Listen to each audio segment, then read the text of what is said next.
আচ্ছা ভাইরা, তো দেখো এখানে তোমাদের কি লেখা আছে বইতে। তোমাদের যেটা লেখা আছে সেটা হচ্ছে যে পি সমান সমান এফ এ। এটা হচ্ছে তোমার একটা সূত্র, ঠিক আছে। তো পি হচ্ছে তোমার চাপ, আর এফ কি বলো তো? এফ হচ্ছে তোমার তোমার বল, ঠিক আছে। বলের একক কি? নিউটন। সেটা আমরা ওই যে তোমার গতিবিদ্যা অধ্যায়ে আমরা জানতে পারছি। আর এ হচ্ছে তোমার কি? ক্ষেত্রফল, ঠিক আছে। অর্থাৎ একক ক্ষেত্রফলের ওপর, ঠিক আছে, যে পরিমাণ বল তুমি প্রয়োগ করবা সেটাকে আমরা কি বলতে পারি? চাপ বলতে পারি। তোমাদের যদি একটু কঠিন লাগে শুনতে বিষয়টা, তাহলে দেখো, মনে করো যে এরকম একটা বিষয়। কীরকম বলো তো? মনে করো যে এই যে কিউবটা, এই কিউবের যে দৈর্ঘ্য, প্রস্থ এবং যে উচ্চতা সেটা সমান। মনে করো কি যে সেটা হচ্ছে তোমার 1 মিটার করে। বেশ ভালো কথা, 1 মিটার করে। এখন এর ওপর মনে করো এই যে জিনিসটার ওপরে, এই জায়গাটার ওপরে এখন যদি তুমি 1 নিউটন বল প্রয়োগ করো, বলের একক কি? নিউটন।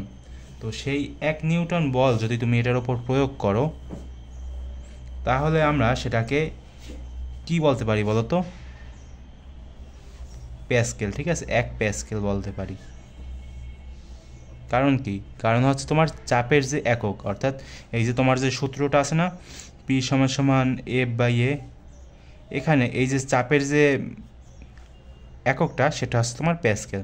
অর্থাৎ 1 মিটার, এই যে 1 মিটার দৈর্ঘ্য, প্রস্থ এবং উচ্চতা, অর্থাৎ একক ক্ষেত্রফলের ওপর যদি তুমি 1 নিউটন চাপ প্রয়োগ করো, মানে বল যদি তুমি প্রয়োগ করো, তাহলে তার যে চাপ, সেই চাপটা হবে তোমার 1 প্যাসকেল, ঠিক আছে। বুঝতে কি পেরেছো? যদি তোমাদের বুঝতে সমস্যা হয় তাহলে তোমরা কমেন্টে বলতে পারো, ঠিক আছে। তো এই গেল আমার চাপের যে বিষয়টা সেটা। আচ্ছা, তো চাপের একক কি? Newton per metre square. এভাবে আমরা লিখতে পারি যে নিউটন পার মিটার স্কোয়ার, ঠিক আছে। বা তোমরা এটাকে প্যাসকেলও বলতে পারো, কোনো সমস্যা নেই। আমরা বেশিরভাগ সময়ই আমরা প্যাসকেল হিসাবেই ব্যবহার করবো এটা, ঠিক আছে। চাপের একক হচ্ছে তোমার প্যাসকেল। এবং চাপের যে মাত্রা কি? এই যে বইতে দেখো লেখা, মানে বইতে দেখো তোমরা লেখা আছে যে ml ইনভার্স 1 টি ইনভার্স -2, মানে টি ইনভার্স 2, ঠিক আছে। তো এরকমভাবে আর কি আমরা বুঝতে পারলাম যে চাপের যে বিষয়টা সেটা। আচ্ছা, গেল। এখন তার মানে কি বলো তো? এখানে তোমাদের আর একটা জিনিস আছে, কি আছে বলো তো? এই যে এফ সমান সমান পি এ দেওয়া আছে। তার মানে কি আমরা বল সমান সমান কি চাপ গুণ ক্ষেত্রফল বলতে পারি না? মানে তোমাদের সূত্রটা যদি এরকম থাকে, তাহলে কি তোমরা জানো যে এটাকে এরকমভাবেও লেখা যায় যে এফ সমান সমান পি ইন্টু এ, এরকমভাবে কিন্তু এটা লেখা যায়, ঠিক আছে।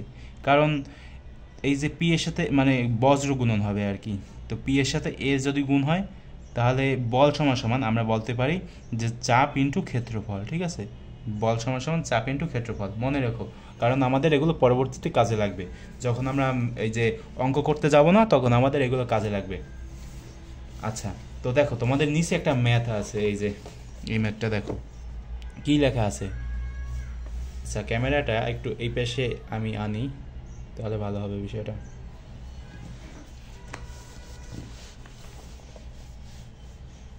দেখো এখানে কি লেখা আছে, তোমরা বই বের করে এরপর একটু খেয়াল করে দেখো। মূলত এই ভিডিওগুলো কেন তৈরি করা হয় জানো?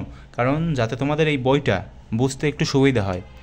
এগুলো কিন্তু যে আমি বাইরে থেকে যে মানে বানিয়ে বলতে কি, আমি যে বাইরে থেকে আমার কনসেপ্ট মতো যে পড়াচ্ছি এরকম কিন্তু না। আমি কিন্তু বই ফলো করে এরপর কিন্তু পড়াচ্ছি, ঠিক আছে। পরবর্তীতে আমি সিকিউ আর এমসিকিউ করাবো, সেগুলো পরবর্তীতে। তো দেখো এখানে কি লেখা আছে। এখানে লেখা আছে যে তোমার ভর 50 কেজি, তোমার শরীরের এক পাশের ক্ষেত্রফল 0.5 মিটার স্কোয়ার এবং পায়ের তলার ক্ষেত্রফল 0.03 মিটার স্কোয়ার। তুমি চিত হয়ে শুয়ে থাকলে মেঝেতে কত চাপ প্রয়োগ করবে এবং দাঁড়িয়ে থাকলে কত চাপ প্রয়োগ করবে? তো ভালো কথা, দুইটা প্রশ্ন করছে। একটা হচ্ছে তোমার চিত হয়ে শুয়ে থাকলে কত চাপ প্রয়োগ করবো মেঝেতে, এবং আরেকটা হচ্ছে আমরা যদি দাঁড়িয়ে থাকি বা আমি যদি দাঁড়িয়ে থাকি তাহলে আমরা কত মানে কত চাপ প্রয়োগ করবো মেঝেতে, সেটা। তো ভালো কথা। তো আমরা কি শিখছি বলো তো? এই যে 50 কেজি না, 50 কেজি যে ভর, সেটাকে আগে তোমার কিতে কনভার্ট করা হয়েছে বলো তো? সেটাকে তোমার এফ অর্থাৎ নিউটন মানে বলে কনভার্ট করা হয়েছে। এখন বল বা ওজনে কিভাবে কনভার্ট করা হয়েছে, এটার এই যে এম, এটা হচ্ছে তোমার এম, ঠিক আছে, এবং এটা হচ্ছে তোমার জি। আমরা এরকম একটা সূত্র জানি না যে এফ সমান সমান এম জি, তো এই সূত্র মোতাবেক হচ্ছে তোমার এটাকে ওজনে কনভার্ট করা হয়েছে, মানে এভে কনভার্ট করা হয়েছে। এখন এর একক হচ্ছে তোমার 490 নিউটন, একক হচ্ছে নিউটন। তো গেল। এখন যখন শুয়ে থাকো তখন চাপ, ঠিক আছে, তখন চাপ কত বলো তো? এই যে 0.5 মিটার স্কোয়ার, এটা কি বলো তো? এটা হচ্ছে তোমার ক্ষেত্রফল। ওই যে আমরা এরকম একটা সূত্র পড়ছি না, এই যে এই সূত্রটা পি সমান সমান এফ বাই এ, এই সূত্র অনুযায়ী লেখা হয়েছে যে পি সমান সমান এফ, এফ এর মান কত বলো তো? আমরা কি পেলাম? এফ এর মান পেয়েছি আমরা 490 নিউটন। কোথা থেকে পেলাম? ওই যে তোমার ভর এবং হচ্ছে তোমার গ্র্যাভিটি আমরা গুণ করেছি, ঠিক আছে, তো সেখান থেকে আমরা এই যে 490 নিউটন পেয়েছি। তো এই যে এফ, এফের জায়গায় আমরা এখানে এফটা লিখে দিলাম যে 490 নিউটন।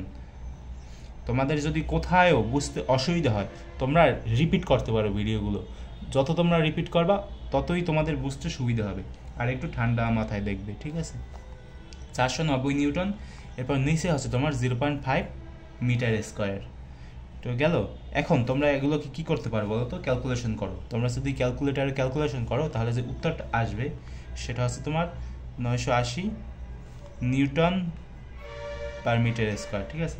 এটাকে তোমরা প্যাসকেলও লিখতে পারো, কোনো সমস্যা নেই। আচ্ছা গেল।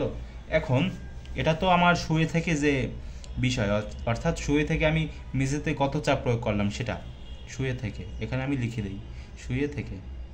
এরপরে মনে করো আমি যখন দাঁড়িয়ে থাকবো তখন আমি কত চাপ প্রয়োগ করবো মেঝের ওপর, সেটা এখন আমাদের বের করতে হবে। তো দাঁড়িয়ে থেকে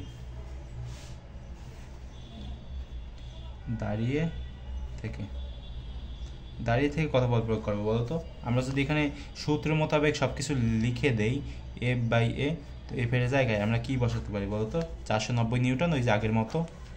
এফ সমান হচ্ছে তোমার 490 নিউটন, এখানে আমরা লিখে দিলাম যে 490 নিউটন। ভালো কথা। এখন ক্ষেত্রফল কি বলো তো? ক্ষেত্রফল তো আমাদের বইতে দেওয়া আছে না ভাইরা, যে 0.03 মিটার স্কোয়ার, তো সেটাই আমরা এখানে উঠিয়ে দেবো 0.03 মিটার স্কোয়ার। তো গেল, ভালো কথা। এখন আমরা যদি এগুলো ক্যালকুলেশন করি তাহলে কত আসবে বলো তো? যেটা আসবে সেটা হচ্ছে তোমার 16333, এটা তোমাদের বইতে লেখা আছে, আমি সেখান থেকে কপি করে দিলাম। তো নিচে একটা লিখে দিবা যে নিউটন পার মিটার স্কোয়ার, প্যাসকেলও লিখতে পারো, কোনো সমস্যা নাই। আচ্ছা, তো এখন আমরা বের করে ফেললাম যে দাঁড়িয়ে থেকে এবং শুয়ে থেকে আমরা কত চাপ প্রয়োগ করব তোমার মেঝেতে, ঠিক আছে। তো গেল, ভালো কথা। এখন আমরা পরবর্তী ভিডিওতে কি দেখবো ভাইরা? আমরা পরবর্তী ভিডিওতে হচ্ছে তোমার এই যে ঘনত্ব আছে না, এই ঘনত্ব সম্পর্কে জানতে পারবো। এরপর হচ্ছে তোমার এই যে ম্যাথগুলো আছে না, এটা আমরা পরবর্তী ভিডিওতে জানবো। তো এটা হচ্ছে তোমার পার্ট 1, আর এগুলো দেখবো আমরা পার্ট 2-তে, ঠিক আছে।